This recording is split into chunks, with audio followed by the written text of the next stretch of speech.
नमस्कार शेतकरी बांधवांनो, या ठिकाणी GRD कृषी शक्ती शाश्वत शेती यूट्यूब चॅनलमध्ये तुमचं सर्वांचं हार्दिक स्वागत। आजचा विषय आहे 2023चं कांदा विक्री नियोजन। मित्रांनो, कांदा किंवा कुठल्याही पिकाच्या बाजारभावाविषयी भाकीत करणे खूप धाडसाचं आहे। त्याच्यामुळे मी या ठिकाणी भाकीत करणार नाही, परंतु मला असं वाटतं की ज्या ठिकाणी आपण शेतकऱ्यांचं समृद्धीकडे घेऊन जाण्यासाठी मार्गदर्शन करून त्यांना मदत करू शकतो त्या ठिकाणी मी ते थोडंसं धाडस वेगळ्या पद्धतीने करतो। कारण मी बाजारभाव अभ्यासक नाहीये किंवा माझ्याकडे असा खूप गेल्या 20-25 वर्षाचा डाटा आहे आणि त्या डाटाच्या आधारावरती मी बोलतोय असं काय मी म्हणणार नाही। परंतु आज हा व्हिडिओ का बनवतोय, कारण मी माझ्या कांदा उत्पादक शेतकऱ्यांना बऱ्या प्रकारे दरवर्षी गाईडलाईन करत असतो ऑफ द ट्रॅक। परंतु ह्या 4 दिवसांमध्ये मला खूप फोन आले की दिवेकर साहेब, आता पुढे कांद्याचे बाजार काय राहतील, भविष्य काय राहील, आम्ही कांदा कसा विकावा किंवा काय राहील, पुढची परिस्थिती, सरकारचा हस्तक्षेप कितपत होऊ शकतो आणि आपल्याला काय होऊ शकतं, ह्या सर्व गोष्टींचा विचार करून प्रत्येकाला इंडिव्हिज्युअली उत्तर देण्यापेक्षा मला असं वाटतं की आजचा हा व्हिडिओ बनवणं गरजेचं होता, म्हणून मी व्हिडिओ बनवत आहे। याच्यामध्ये बाजारभावाविषयी बोलण्यापेक्षा आपल्या शेतकऱ्याचे मला जास्तीत जास्त पैसे कसे करता येतील ह्या दृष्टीने मी आजचा व्हिडिओ सांगणार आहे किंवा त्या व्हिडिओमध्ये सर्व गोष्टी बोलणार आहे। आता सगळ्यात तुम्ही समजून घ्या की आताची जी परिस्थिती काय आहे देशांतर्गत, आता देशांतर्गत जे कांदे वखारीसाठी असतात किंवा स्टोरेजसाठी असतात याच्यामध्ये महाराष्ट्राचा खूप मोठा वाटा आहे। म्हणजे भारतामध्ये पूर्वी महाराष्ट्रातच कांदा पिकायचा, त्यात पश्चिम महाराष्ट्रात पिकायचा, परंतु आता जवळपास 27 ते 28 राज्यामध्ये कांदा पिकतोय। आणि गेल्या 3-4 वर्षापूर्वीचं जे मार्केट होतं 100 रुपये क्रॉस झाल्याच्या नंतर, तर त्यांनी जे प्रत्येक शेतकऱ्याला कांदा पिकाविषयी उत्सुकता तयार केली आणि ज्या ठिकाणी कांदा पिकत नव्हता त्या राज्यात किंवा पिकत नाही असं वाटत होतं त्या ठिकाणी तो पिकायला लागला आणि नंतर कांद्याची परिस्थिती आज बाजारभावाची ढासळत गेली। परंतु तुम्ही पहा, दरवर्षी कांदा एका लेवलला जातोच, 30-40 रुपयाची गावांना सरासरी कांद्याची मिळते। म्हणजे कांदा हे एक प्रत्येक शेतकऱ्यासाठी शाश्वत पीक बनले असं मला वाटतं। परंतु ह्या चढ उताराच्या याच्यामध्ये शेतकऱ्याला पैसे करता येत नाहीत। बाजारभाव असतोय परंतु त्याचे प्रॉपर पैसे करता येत नाहीत, विक्री व्यवस्थापनात चुकतो किंवा साठवणुकीमध्ये चुकतो, किंवा जेव्हा विकायला पाहिजे तेव्हा विकत नाही आणि जेव्हा सगळी परिस्थिती निघून गेली त्यावेळेस तो विकतो। अशा बऱ्याच गोष्टी आता भविष्यात कुणाला कळत नाही आणि मला पण कळत नाही, परंतु एक अंदाज आहे माझा।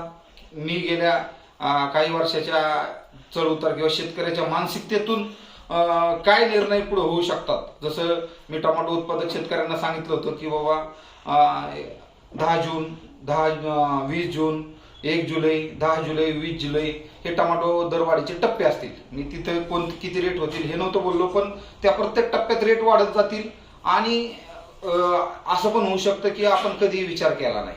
आता ह्या वर्षी पण मला असं वाटतं की कांद्यामध्ये तीच परिस्थिती येऊ शकते।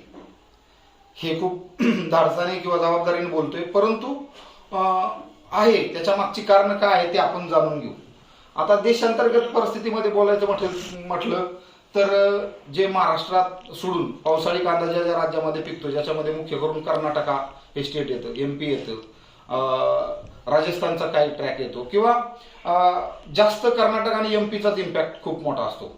परंतु जून, जुलै, ऑगस्ट मध्ये जे टोमॅटोला बाजारभाव मिळाले त्यामुळे कर्नाटकचा बहुतांश शेतकरी हा टोमॅटोकडेच वळला लागवडीला, आणि जे टोमॅटोच्या क्षेत्राखाली गेलेले क्षेत्र जे कांद्याकडे कन्वर्ट होणार होतं ते बिलकुल झालं नाही। कारण मागील वर्षी जे पावसाळी कांदा शेतकऱ्यांनी लावला होता तर त्या पावसाळी कांद्याची शेतकऱ्यांचे अपेक्षित पैसेही झाले नाहीत आणि नुकसानही खूप झालं आणि पावसाळी कांदा सक्सेस होत नाही असं प्रत्येक शेतकऱ्यांच्या मनामध्ये एक गणित तयार झालं, म्हणून ह्या वर्षी पावसाळी कांदा कोणी केला नाही। त्यामुळं आता जे येणाऱ्या पुढील 2 महिन्यामध्ये असं म्हणू आपण, नोव्हेंबर आणि डिसेंबरमध्ये कोणत्या राज्यातून खूप मोठ्या प्रमाणात पावसाळी कांदा येईल किंवा लाल कांदा येईल असं चित्र नाहीये। त्यामुळं जो कांदा वखारीमध्ये आहे त्याच कांद्यावरती प्रत्येकाला नियोजन करावं लागणार आहे। परंतु आता वखारीमध्ये तरी कांदा किती आहे, कारण स्टोरेजचा कांदा मागच्या वर्षी भरपूर स्टोरेजमध्ये होता।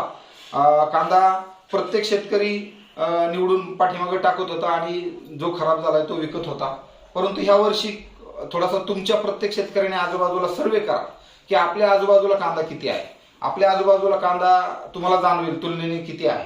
त्याची परिस्थिती पाहता कांदा जवळपास 75% कांदा हा आता विकलेला आहे. एक 25% कांदा पाठीमाग शेतकऱ्यांचा बाकी आहे. काही शेतकऱ्यांची चांगली टिकवून क्षमता आणि चांगली उत्पादकता गुणवत्ता धरून असते, त्यांचा कांदा बरा आहे. आता हा व्हिडिओ त्या शेतकऱ्यांसाठी आहे ज्यांचा कांदा पुढे टिकेल. कारण ज्यांचा कांदा पुढे टिकणार नाही किंवा ज्यांनी आता गाळे फोडल्यानंतर त्यांच्या लक्षात आलं, त्यांनी हा सुद्धा रेट जो आहे 50, 52, 55चा हा रेट काही कमी नाही, याच्यामध्ये त्यांनी त्यांचे पैसे करून घ्यावे. कारण खूप काही मिळवण्याच्या नादात आहे ते घालवणं कधीही चुकीचं आहे. त्याच्यामुळं त्या अँगलनी पण विचार करून शेतकऱ्यांनी तो विक्री व्यवस्थापनाचा निर्णय घेणं गरजेचं आहे. आता पावसाळी कांद्याच्या बाबतीत अजून एक चालू वर्षी मग आता कांदा का येत नाही मार्केटमध्ये, याचं एक मुख्य कारण आहे. प्रत्येक गोष्टीला एक प्रेरणाशक्ती लागते, त्या प्रेरणेने लोक करतात. आता चालू वर्षी काय झालं, सरकारने बाजारभाव नियंत्रण ठेवण्यासाठी ज्यावेळेस या लाल कांद्याचा लागवडीचा हंगाम होता त्यावेळेस निर्यात शुल्क 40% लादलं. निर्यात शुल्क लादल्यामुळे आता प्रत्येक शेतकऱ्याच्या मनामध्ये काय झालं की सरकारचा हस्तक्षेप एवढा आहे, मग लाल कांद्याला तर भविष्यच निर्माण होऊ शकत नाही. कारण त्या पिकामध्ये उत्पादकताही कमी आहे. 100 ते 150 पिशवीची उत्पादकता असते बॅगची 50 किलोच्या, आणि त्यातून जर अशी परिस्थिती असेल आणि 15-20 रुपयाने हा कांदा विकावा लागला तर हा काही कांदा परवडत नाही. आणि नेमकं त्याच टायमाला मग शेतकऱ्याची मानसिकता निगेटिव्ह झाली आणि लाल कांद्याची ज्या टायमाला रोपं पडायला गरजेची होती त्या टायमिंगला रोपच पडली नाही. आणि मग आता जी पोकळी नोव्हेंबर-डिसेंबर मध्ये थोड्या प्रमाणात लाल कांद्याने भरायला सुरुवात होती आणि डिसेंबर-जानेवारीमध्ये मोठ्या प्रमाणात लाल कांदा येतो, ते ह्या वर्षी येणार नाही असं मला वाटतं, त्यावेळेस झालेल्या निर्यात शुल्काच्या निर्णयामुळे. शिवाय शेतकऱ्या पाऊस पण ह्या वर्षी जून-जुलैमध्ये पडलाच नाही आणि दुष्काळग्रस्त परिस्थिती होती. मग त्यामुळे लोकांना पाणीच नव्हतं आणि ज्या लोकांनी त्यातूनही धाडस करून लाल कांद्याचं बी टाकलं, पेरलं, ते पुढे पाऊस उशीर झाल्यामुळं किंवा पाणीच लागवडीला नसल्यामुळे ते लाल कांदे शेतकऱ्यांनी लावलेच नाहीत आणि त्याच्यामुळे आता खूप मोठी पोकळी निर्माण होईल असं वाटायला लागलेलं आहे. दुसरा विषय कसा आहे, आता आपण देशांतर्गत परिस्थिती पाहिली. आता आंतरराष्ट्रीय सरकारने ठरवलं की बाबा आज देशांतर्गत लाल कांदा नाहीये आणि वखारीतला कांदा पण कमी आहे. मग आता आपल्याला बाजारभाव तर नियंत्रणात ठेवायचा आहे. बाहेरच्या देशातून आपण काय करू शकतो, आता आपल्याला आपण जे मुख्य कांदा आयात करायचं जर ठरवलं तर आपल्या मागील वर्षी इजिप्तचा कांदा आला होता, परंतु इजिप्तचा कांदा आपल्या महाराष्ट्र किंवा भारताच्या लोकांच्या पचनी पडत नाही, त्याची चव लोकांना आवडत नाही. त्याच्यामुळे त्या कांद्यातून आपल्याला एवढा मोठा इम्पॅक्ट होणार नाही. दुसरा विषय आहे, समजा आता इराण, इराक, अफगाणिस्तान, तुर्कस्तान याच्यातून कांदा येऊ शकतो, परंतु मित्रांनो युद्धजन्य परिस्थिती आणि शिवाय ज्या काय तिकडची राष्ट्र आहेत त्यांनाही कांदा पुरवणं गरजेचं असतं आणि आपल्या भारताचं जे आयात निर्यातीचं धोरण आहे ते धरसोडीचं धोरण आहे. त्यामुळे दुसऱ्या देशांमध्ये आपल्या कांद्या पिकाविषयी किंवा आपल्या कांद्याच्या धोरणाविषयी थोडीशी नकारात्मकता आहे. आणि अरेबियन म्हणजे सौदी अरेबिया किंवा इतर राष्ट्रांना, तिथल्या राष्ट्रांनाच तो कांदा लागणार आहे. त्याच्यामुळे तिकडचा कांदा कितपत आपल्याकडे येऊ शकतो किंवा तो आला तर किती भावाने येऊ शकतो याच्याविषयी बी आता आपल्याला काहीच अंदाज लावता येणार नाही आणि काहीच बोलता येणार नाही. दुसरा विषय, पाकिस्तानमध्ये आपला मुख्य स्पर्धक पाकिस्तान आहे. पाकिस्तानचा कांदा आपल्याला मारक ठरतो किंवा आपल्या बाजारभाव, परंतु पाकिस्तानमध्येही यावर्षी कांद्याचं उत्पादन खूप कमी आहे. बांगलादेश, श्रीलंका ह्या राष्ट्राला उलट बाहेरून कांदा घ्यावा लागतो आपल्या आजूबाजूच्या कांद्यामध्ये. म्हणजे आंतरराष्ट्रीय परिस्थिती सुद्धा कांद्याच्या बाजारभावाला वाढायला रोखण्यासाठी किंवा त्याच्यावरती नियंत्रण मिळवण्यासाठी पूरक नाही. त्याच्यामुळे ही एक संधी की आजूबाजूच्या परिस्थितीचा विचार पाहता ज्या शेतकऱ्यांचा कांदा आता टिकतोय त्यांच्या कांद्याला भविष्य जबरदस्त आहे किंवा येऊ शकतं असं मला वाटतं. कारण थोडंसं शेतकऱ्यांनी धाडस बी करणं गरजेचं आहे. ज्यांचा कांदा टिकणारा आहे, लक्षात घ्या मी सारखा शब्द वापरतो, टिकवणक्षम कांदा, त्या शेतकऱ्यांनी जर धाडस केलं तर ह्या वर्षी किती बाजार होईल हे मी सांगू शकत नाही. परंतु जर पुढे वखारीतला जो कांदा आहे तो अजून वेगाने खराब होत गेला तर ज्यांचे थोडे थोडे कांदे आहेत ते सुद्धा भरपूर पैसे करू शकतील अशी परिस्थिती आहे. कारण आता ह्या स्टेजला बियाण्यावाल्या कंपन्या सुद्धा कांदा खरेदीमध्ये उतरतात, त्यांना बियाण्याच्या प्रोडक्शनसाठी कांदा लागत असतो. त्याच्यामुळं त्या कांद्याच्या याच्यामध्ये मागणीमध्ये वाढ होणार म्हणजे होणार. दुसरा विषय, आता नाफेडनी खरेदी केलेला कांदा, नाफेडनी खरेदी केलेला कांदा मार्केटमध्ये त्यांनी तो काही एवढ्या मोठ्या प्रमाणामध्ये नव्हताही आणि केलेला असेल तरी त्याची गुणवत्ता आणि आता तो पुढे नोव्हेंबर डिसेंबरमध्ये कितपत टिकेल ही खूप म्हणजे विचार करण्याची गोष्ट आहे. त्याच्यामुळं त्या गोष्टीवरती मी जास्त बोलणार नाही. आणि नाफेडचा कांदा हा जास्त पुढे जाऊन मार देईल बाजारभावाला असं मला वाटत नाही. आता मित्रांनो, सगळ्यात महत्वाचं आहे की मग आता काय करायचं. तर जो कांदा आहे ना तो टप्प्याटप्प्याने विका. एकदम पण कांदा तुम्ही आणताय असं पण करू नका. पुढं समजा आता आज समजा 26 ऑक्टोबर आहे, मग मी म्हणतो 25 ऑक्टोबर ते 25 नोव्हेंबर पर्यंत तुम्ही कांदा काही टप्प्यातला विका. 25 नोव्हेंबर टू 25 डिसेंबर ह्या टप्प्यामध्ये काही व्यवस्थापन करा. 20 डिसेंबर, कारण सर्वोच्च पोकळी माझं म्हणणं आहे डिसेंबर महिन्यामध्ये तयार होईल असं मला वाटतं. मग त्या पोकळीची वाट पाहा. पण त्यात पण इथून पुढे मार्केट कसं वाढतंय, कोणत्या टप्प्याने ग्रोथ घेते, रिव्हर्स येते का, सरकारचा हस्तक्षेप कोणत्या प्रकारे आहे, अजून दुसऱ्या कुठल्या गोष्टी पुढं गणित होऊ शकतं. कारण मागच्या वर्षी कांदा एका लेवलला वाढत गेला आणि दिवाळीनंतर जे कांदा रिव्हर्स गिअर टाकला तो कांद्याने मागे वळून बघितलंच नाही. तर त्या सुद्धा परिस्थितीमध्ये योग्य वेळी तुम्ही योग्य निर्णय घ्या. तसं काय वाटेल तर मी तेव्हाही पुन्हा व्हिडिओ बनवून तुम्हाला मार्गदर्शन करेल. जर परिस्थिती तशी वाटली मला तर बाबा आपल्या ह्या व्हिडिओला जर काय हे असेल तर. त्यामुळं तो निर्णय तुम्ही परिस्थितीनुरूप घ्या, परंतु 100% ही कांदा होल्ड करू नका. टप्प्याटप्प्यात योग्य टप्प्याने जे कांद्याचं व्यवस्थापन आहे ते विक्री व्यवस्थापन त्यानुसार करा. आता दुसरा मुद्दा आहे, शेतकऱ्यांनी आता कोणत्या चुका करू नये याच्यावरती मला बोलायचंय. कारण पट्टी जी मार्केटमधली जास्त भावाची असते ती थोडक्यात कांद्याची असते किंवा थोडक्यात त्या कॅरेटची असते. ती पट्टी शेतकरी किंवा तो व्यापारी त्याच्याकडे बाजार यावा, माल यावा म्हणून व्हायरल करतो आणि शेतकरी आपल्या स्वतःचे किती पैसे किंवा माझा भाव एवढा भाव मला मिळाला हे सांगण्यासाठी पट्टी व्हायरल करतो. मित्रांनो, शेवटी आपलं वाटलं झालं, आपल्याला बाजार भाव मिळाला तर आपल्याला कोणी धावून येत नाही. त्यामुळे आता आपले पण पैसे जर होत असतील ना तर आपण शेतकरी मित्रांनी ते शांततेने खाल्ले पाहिजेत. ते व्हायरल करू नका, कारण त्याच्यामुळे पुन्हा लागवडी खूप वाढतात इतर राज्यात. ज्या शेतकऱ्यांना कांदा पिकामधील शास्त्र माहीत नाही तो सुद्धा कांदा लागवडीचा विचार करतो आणि आपल्याला त्याचा फटका बसतो. कारण आपली महाराष्ट्राची मुख्य पिकामध्ये कांदा हे पीक येतं. त्याच्यामुळे कांद्याच्या जास्त भावाच्या पट्ट्या ह्या बिलकुलही व्हायरल करू नका, हे सगळ्यांना सांगणे. दुसरा अजून एक महत्वाचा मुद्दा आहे, ज्यांच्या वाखारी घरापासून लांब आहेत किंवा ज्यांच्या आजूबाजूला काही अशी समाजकंटक असू शकतात की जे ती जळती प्रवृत्ती असते, अशा प्रकारची जर लोक असतील, कारण होतंय, आम्ही टमाट्यात पाहिलं, सगळ्या गोष्टीमध्ये पाहिलं की शेतकरी एकमेकाचं नुकसान पण करतात काही जण ज्यांच्यामध्ये विकृती आहे. मग ज्यांचा स्टोरेजचा कांदा जास्त आहे त्यांनी CCTV त्या ठिकाणी बसवणे पण गरजेचं आहे असं मला वाटतं आणि थोडंसं लक्ष ठेवणंही गरजेचं आहे. आता मित्रांनो, कांदा चालू परिस्थितीमध्ये खराब का झाला हे पण समजून घ्या. कारण जानेवारी, फेब्रुवारी, मार्च, एप्रिल ह्या महिन्यामध्ये ह्या वर्षी जे उत्पादन झालं ते भरघोस झालं. म्हणजे सरासरी उत्पादकतेपेक्षाही भरपूर कांदा मार्केटमध्ये त्यावेळेस तयार झाला. परंतु आता कांदा एवढी पोकळी का तयार झाली याचं कारण काय, काढणीच्या वेळेस किंवा त्या टायमिंगला बऱ्याचशा ठिकाणी गारपीट झाली. गारपीट झाल्यामुळं कांद्यानी एक प्रकारची त्यावेळेस तो मार खाल्ला.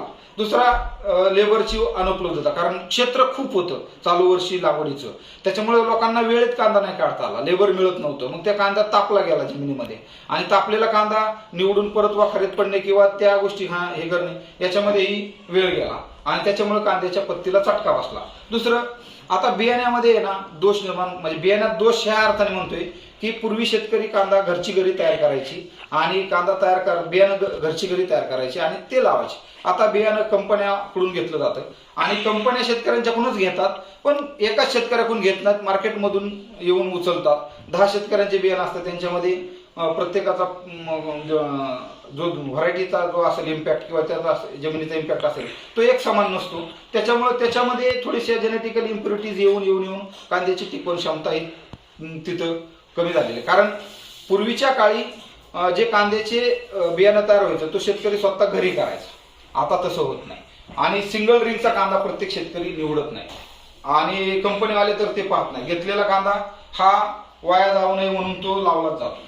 आणि मी इथं कंपन्यांना दोष देत नाही, फक्त मी सांगतोय की आजची परिस्थिती टिकवणक्षम कांदा नसण्यामध्येही आहे. काही कंपन्यांचे कांद्याचे बियाणे चांगले आहेत आणि त्या गोष्टीची काळजीही घेतात, त्यामुळे मला कुठल्या त्या गोष्टीवरही बोलायचं नाही.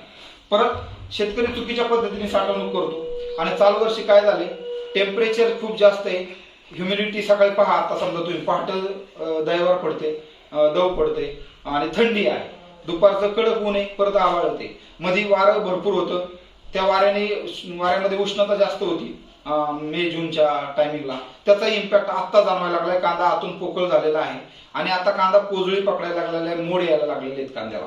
आणि दुसरी गोष्ट, 2 पाकीचा जो कांदा असतो तो ऑक्टोबर नंतर टिकत नाही, त्याला 100% प्रॉब्लेम येतो. शिवाय ज्याचं चुकीच्या पद्धतीने उत्पादन झालेले आहे, खताचा चुकीच्या पद्धतीने वापर झाला, तोही कांदा टिकत नाही मार्केटमध्ये. म्हणून ही संधी आहे. मित्रांनो, बऱ्याच प्रकारे मला जे मुद्दे कव्हर करता येतात ते मी करण्याचा प्रयत्न केलेला आहे. व्हिडिओ थोडासा मोठा झाला, परंतु गरजेचे होते ह्या गोष्टी बोलणं. परंतु शेतकरी मित्रांना मला सांगेल की तुम्ही हे जे धाडस करताना अजून एक तुम्ही स्वतः अभ्यास करा, विचार करा, आपल्या आजूबाजूला काय परिस्थिती आहे, थोडंसं फिरून या, 200-300 किलोमीटरचा एक राऊंड मारला, सगळीकडे पाहून या काय परिस्थिती, आपल्या पाहुण्यारावळ्यांना फोन करा, त्या गावामध्ये त्या ठिकाणी काय परिस्थिती आहे, त्याच्यानुरूप स्वतःच्या जबाबदारीवरती निर्णय घ्या. आता कोणता बाजारभाव अभ्यासक किंवा मी काय सांगतोय किंवा कोण काय सांगतोय याच्यापेक्षा आपल्या वाखरीतल्या कांद्याची टिकवण क्षमता कशी आहे ती स्वतःने आत्मपरीक्षण त्याचं करा आणि त्याच्यानुसार निर्णय घ्या. जो निर्णय घेईल, जो पैसा होईल, तो आपला स्वतःचा फायदा तोटा हा स्वतःचा असणार आहे. त्याच्यामुळे कुणाच्या सांगण्यावरून घेऊ नका किंवा मी सांगतोय म्हणून पण करू नका. तुमची स्वतःची कांद्याची काय परिस्थिती आहे त्याच्यानुसार करा. माझा एक प्रामाणिक प्रयत्न आहे की शेतकऱ्याने शेतकऱ्याच्या पाठीशी उभं राहिलं पाहिजे. त्या निमित्ताने मी शेतकरी म्हणून, कारण मी तुमच्यावरती माझा पण कांदा आहे आता वाखरीमध्ये आणि तो मी ठेवणार आहे आणि माझ्या टप्प्याटप्प्याने विकणार आहे पुढील 2 महिन्यामध्ये. आता टिकवणक्षम कांदा उत्पादन कसं करायचं आणि साठवणक्षम कांद्याची साठवणूक कशी वाढवायची या संदर्भात मी सेपरेट व्हिडिओ बनवीन, कारण ती एक आता काळाची गरज आहे. कारण आज बाजारभाव त्याच कांद्याला मिळणार आहे ज्याचा कांदा टिकणार आहे. कारण स्टोरेजचा कांदा हा शेतकरी पिकवताना स्टोरेजचा कांदा म्हणून पिकवतो, पण स्टोरेजच्या कांद्यासाठी ज्या गोष्टी पाहिजे त्या बिलकुलही करत नाही आणि चुकीच्या पद्धतीने कांदा पिकवतो. त्याच्यामुळे त्याचं आत्ताच हे भरघोस नुकसान होते किंवा मोठं नुकसान होते आणि त्याचा तोटा त्याच्या कुटुंबाला सहन करावा लागतोय. तर त्या दृष्टीने तो पण व्हिडिओ मी नक्कीच बनवेन.